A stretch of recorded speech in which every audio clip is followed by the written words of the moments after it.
Jadi kalau kalian itu menghubungi saya ataupun berkomentar di komentar saya, sedikit pun tidak ada yang membuat saya loh kok bisa begitu. Tidak ada pertanyaan begitu. Justru malah memang seperti itu. Kalian memang seperti itu karena aku mengalami apa yang seperti kalian alami sekarang.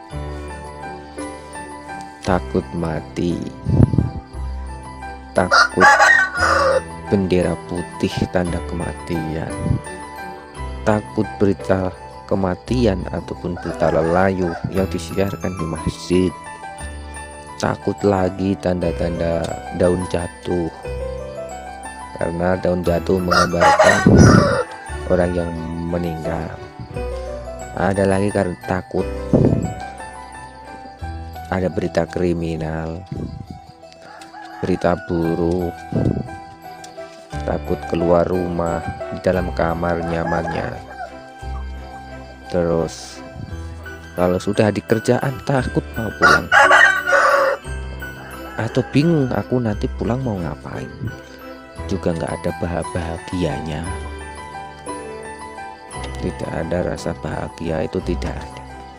Semuanya itu jenuh, monoton.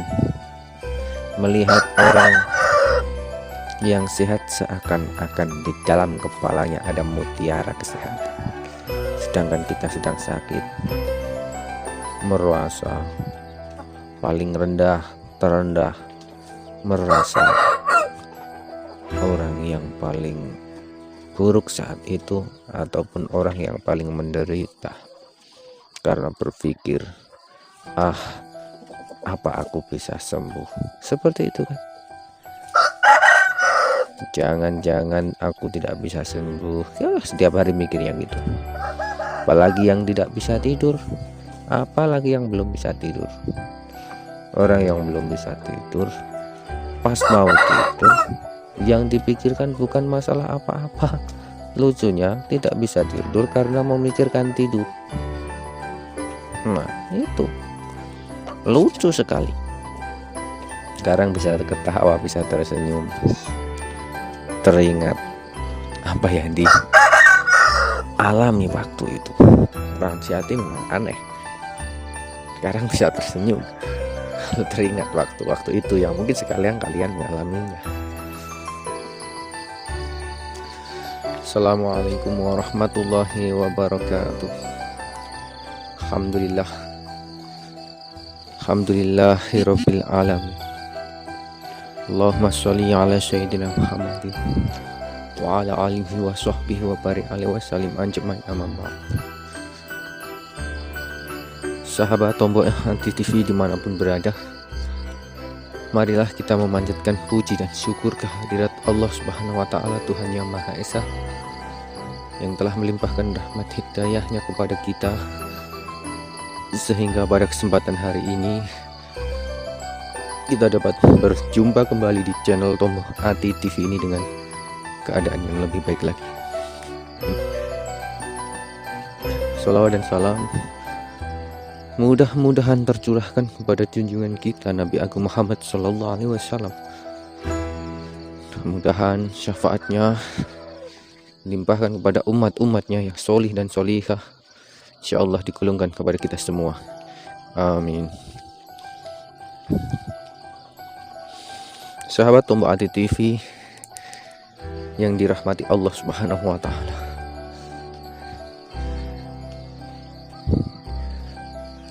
dulu waktu aku masih sakit seperti kalian, tempat yang paling nyaman, tempat yang paling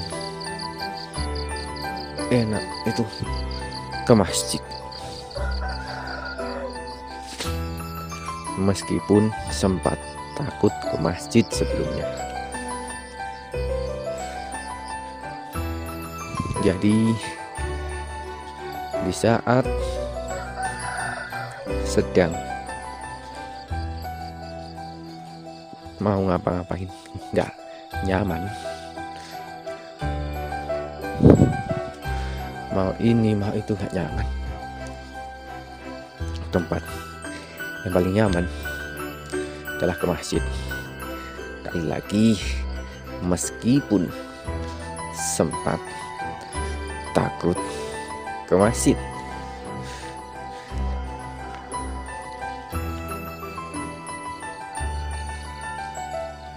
saya dulu juga masih kerja, berangkat sampai pekerjaan, rasanya nggak nyaman sekali. Apalagi di perjalanan ada bendera putih tanda kematian atau ada orang meninggal, itu takutnya sangat-sangat luar biasa. Bahkan sampai berhenti saking takutnya. Detak jantung yang tak teratur, detak jantung yang cepat, yang sampai terdengar seperti petir dalam telinga kita. Bang Siati memang aneh, sekarang bisa tersenyum kalau teringat waktu-waktu itu yang mungkin sekalian kalian mengalaminya.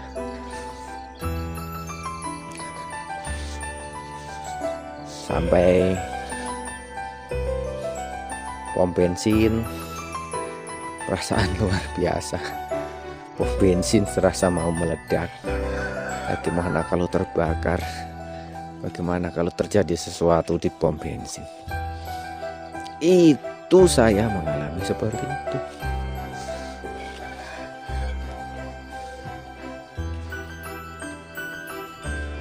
Melihat orang di perempatan jalan di saat kita berhenti di lampu merah. Ada yang berboncengan, ada yang sendiri, ada yang ngebut dari lawan arah, ataupun melihat yang dari samping kanan kita ke kiri kita. Perempatan jalan itu melintas dengan kencang. Itu jantung juga sudah sangat luar biasa, detak jantungnya, karena takutnya, karena memikirkan bagaimana kalau terjadi kecelakaan dan lain sebagainya. Sebagai misal, kalau aku itu nyebrang lampu merah terus ditabrak, itu bagaimana? Nah, seperti itu. Aduh, kalau aku tiba-tiba nanti terjadi sesuatu di jalan, terus siapa yang mau menolong aku? Mungkin ada sebagian dari kalian yang di dalam dompetnya menuliskan nama, alamat, dan nomor HP dari keluarga kita. Ada lagi, bukan hanya satu alamat ataupun satu kertas yang kita tulis. Ada beberapa kertas yang kita tulis, kita taruh di saku baju, kita taruh di celana, kita taruh di dompet, karena kita berpikiran bahwa kalau nanti ada terjadi sesuatu yang tidak kita inginkan, kita ada yang nolong, seperti itu.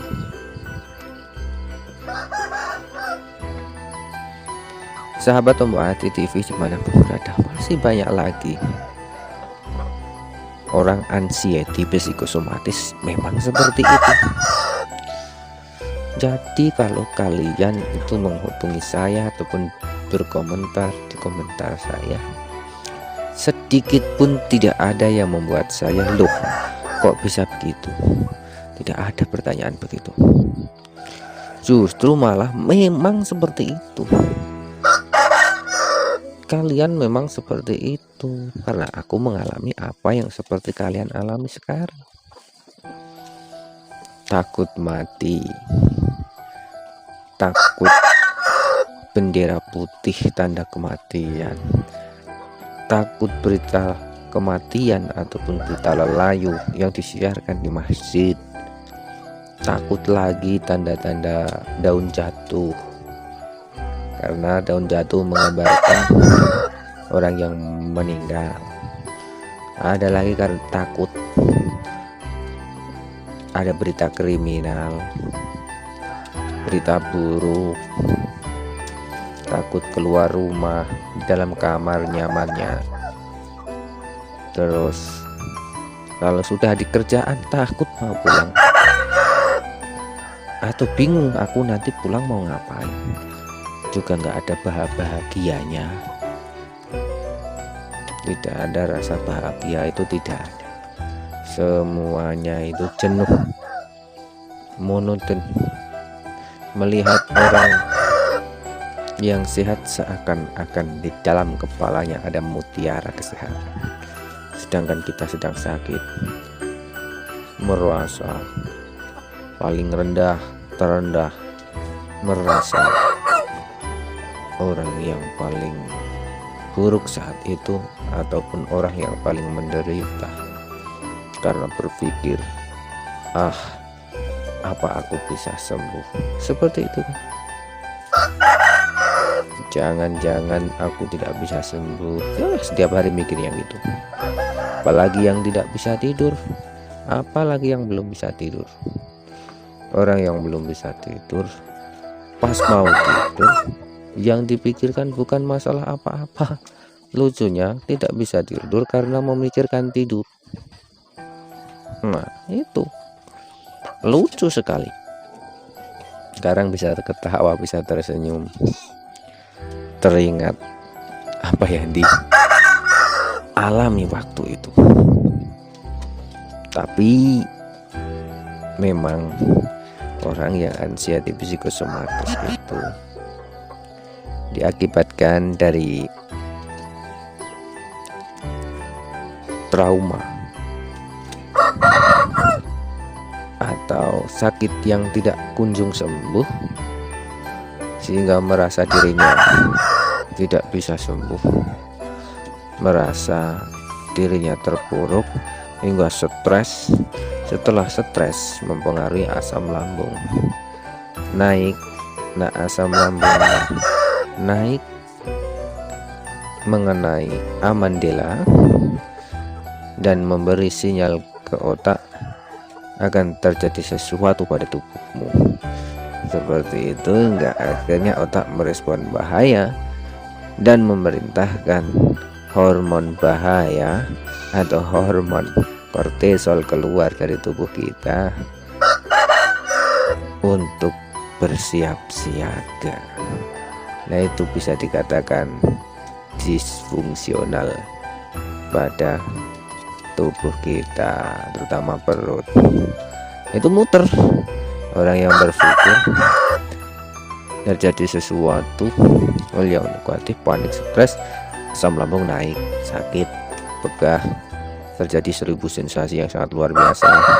Sensasinya apa aja muncul, ganti-ganti sakitnya, dari ujung rambut sampai ujung kaki, beda-beda sensasinya, mulai dari kelayangan, mulai dari kedutan, mulai dari tangan kebas, kaki kebas, berkunang-kunang, habis duduk berdiri langsung mau tersungkur, seakan seperti orang yang stroke, takut penyakit berat, takut sakit jantung, takut sakit paru-paru karena ada nyeri-nyeri di dada kanan dan juga di dada kiri. Kadang takut sakit jantung, atau di punggung pegal-pegal, jangan-jangan ginjal, ya aneh-aneh.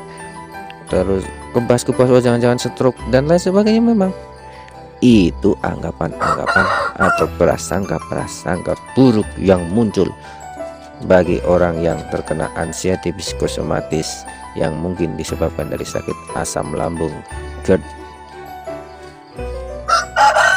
niat sampai bisa mengakibatkan dada panas, punggung panas, mengganjal di tenggorokan, batuk, hidung tersumbat, telinga berdenging, mata kabur atau buram. Ya, semuanya itu Saya mengalaminya kayak gitu.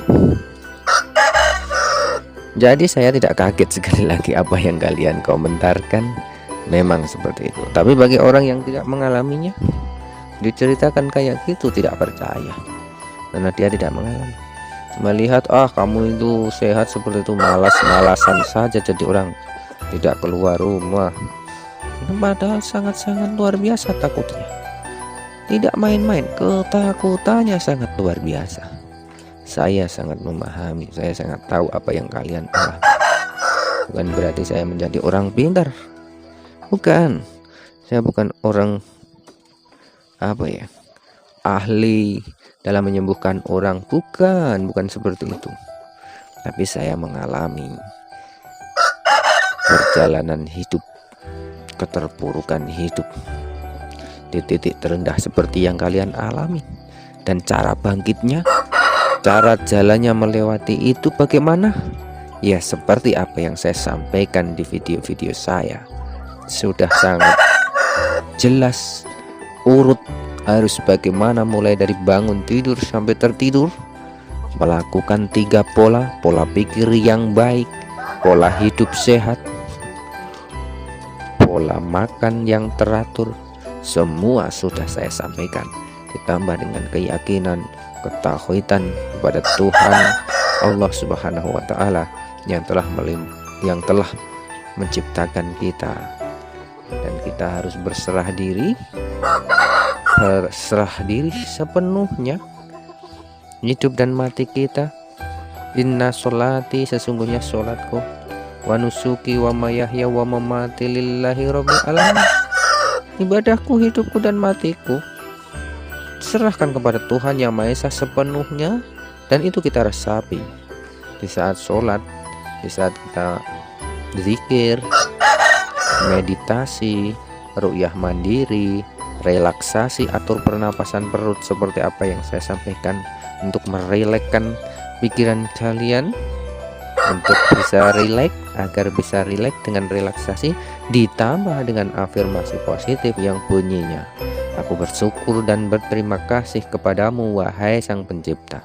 Aku sangat-sangat gembira dan bahagia. Aku sehat sempurna. Dengan izinmu kesehatanku menjaga diriku untuk tetap hidup dan panjang umur.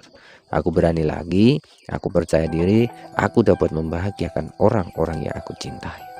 Aku percaya diri, aku dapat membahagiakan orang-orang yang aku cintai. Ya Allah, aku pasti bisa. Alhamdulillahirabbil alamin. Seperti itu. Dan selalu mensyukuri nikmat-nikmat Allah sekecil apapun. Mulai dari tarikan nafas, alhamdulillah bersyukur. Kedipan mata, alhamdulillah masih bisa melihat. Gerakan kecil, alhamdulillah masih bisa bergerak. Nikmat-nikmat sekecil apapun kita belajar mensyukurinya dengan sangat-sangat merasakan, sangat-sangat merasakan nikmat itu. Meskipun sebenarnya tidak ada nikmat yang kecil. Sahabat Tombo Hati, nikmat Tuhan itu sangat besar. Coba kita bayangkan betapa mahalnya oksigen ini, betapa mahalnya kita bisa melihat. Kalau kita bawa ke dokter ada keluhan mata, ada keluhan hidung, ada keluhan sakit-sakit yang lain, mahalnya sangat luar biasa. Sebenarnya kita itu diingatkan, dicolek oleh Allah Subhanahu wa Ta'ala agar kita itu kembali kepada Allah. Sudah kemana-mana, kita ke kanan, ke kiri, ke depan, ke belakang, ke atas, turun, berhenti di tengah sekarang. Aku sudah bingung mau kemana. Kalau sudah bingung mau kemana, berarti Tuhan Allah Subhanahu wa Ta'ala meminta kita untuk kembali kepadanya, untuk menyerahkan diri sepenuhnya kepadanya. Dan kita harus segera sadar, kita tidak mampu mengurus diri kita. Ternyata kita itu lemah. Kita nggak mampu mengurus diri kita, sahabat-sahabatku. Kita serahkan kepada Allah. Uruslah aku ya Allah. Aku tidak akan pongah. Aku tidak akan pongah. Aku tidak akan sombong jadi orang yang kuat. Ternyata aku ini lemah, tanpamu aku nggak bisa apa-apa. Aku sekedar makan saja tidak bisa tanpamu ya Allah. Aku sekedar berdiri saja kelayangan. Aku ternyata nggak bisa berdiri tanpamu. Aku tidak bisa sombong. Aku tidak bisa yang tadinya aku sok ngurusi tubuh, sok aku harus gini, sok aku harus ini. Itu tidak bisa. Serahkan sepenuhnya kepada Tuhan. Mau kau jadikan apa aku ini, terserahmu, wahai Sang Pencipta dunia, Sang Pencipta alam semesta. Kalau kalian sudah bisa seperti itu, kita sudah bisa menyerahkan sepenuhnya seperti itu, maka beban-beban kita akan semakin ringan. Yang penting tugasnya kita sebagai manusia untuk apa? Kalau kita diciptakan wa ma khalaqtul jinna wal insa illa liya'budun, diciptakan jin wal insa manusia liya'budun, untuk beribadah, kecuali tidak selain untuk beribadah, hanya untuk beribadah. Maka dari itu berusaha menjadi orang baik, mencari nafkah diniatkan beribadah, mencari nafkah anak istri keluarga diniatkan beribadah, mencari rizki diniatkan ibadah, bekerja diniatkan ibadah, ke ladang, ke sawah, kemana saja kita beraktivitas diniatkan beribadah dan selalu zikir. Allah bidzikrillahi tatmainul qulub. Barang siapa yang ingat kepada Allah, zikrullah, tatmainul qulub, akan menenangkan hati. Kalau kita sudah tenang, sudah dijaga oleh Allah, kemanapun kita pergi, ya kita akan tenang. Sambil kita bersolawat kepada junjungan kita Nabi Agung Muhammad, kita akan mendapat syafaat pertolongan beliau, selamat fitini wa dunya wal akhirah. Mari kita berbanyak istighfar, mohon ampun kepada Allah Subhanahu wa taala, dan kita selalu berusaha menjadi orang yang lebih baik lagi, dan agar kita diridhai oleh Allah Subhanahu wa taala. Bagi suami-suami, jadilah suami yang baik, jadilah bapak yang baik untuk anak-anak, jadilah anak yang baik untuk ibu bapakmu, jadilah keluarga yang baik untuk keluarga kecilmu, untuk keluarga besarmu, jadilah orang tua yang baik untuk anak-anakmu, jadilah tetangga-tetangga yang baik untuk tetangga-tetangga. Senyum, apapun yang dikatakan orang, gak usah diambil hati. Itu bisa jadi ujian untuk kalian. Senyum, memang Allah mengujiku. Tidak mampu menerima kata-kata, alhamdulillah, senyum, disenyum. Ini sedang menguji kekuatanku. Aku akan semakin kuat dengan seperti ini. Dengan sakit ini aku akan semakin hebat. Aku yakin, wahai Tuhanku, Engkau yang menjadikan aku seperti ini. Aku ikhlas dan berterima kasih, karena tidak semua orang mendapatkan sentuhan seperti ini, sakit seperti ini. Mungkin itu yang bisa saya sampaikan kepada kalian semua, untuk menyemangati kalian dari titik terendah agar segera bangkit kembali menjadi orang normal. Bahkan tunggu saatnya kalian menjadi lebih hebat dari sebelumnya. Tunggu saatnya kalian lebih hebat daripada yang lain. Tunggu saatnya kalian menjadi contoh bagi orang-orang yang membutuhkan. Karena orang yang baik, orang yang paling baik adalah khairun nas wa anfusihum nas. Sebaik-sebaik manusia adalah orang yang bermanfaat untuk manusia lainnya. Alhamdulillahirabbil alamin. Sampai jumpa di video selanjutnya. Salam sehat jiwa dan raga dari Tombo Hati TV. Assalamualaikum warahmatullahi wabarakatuh.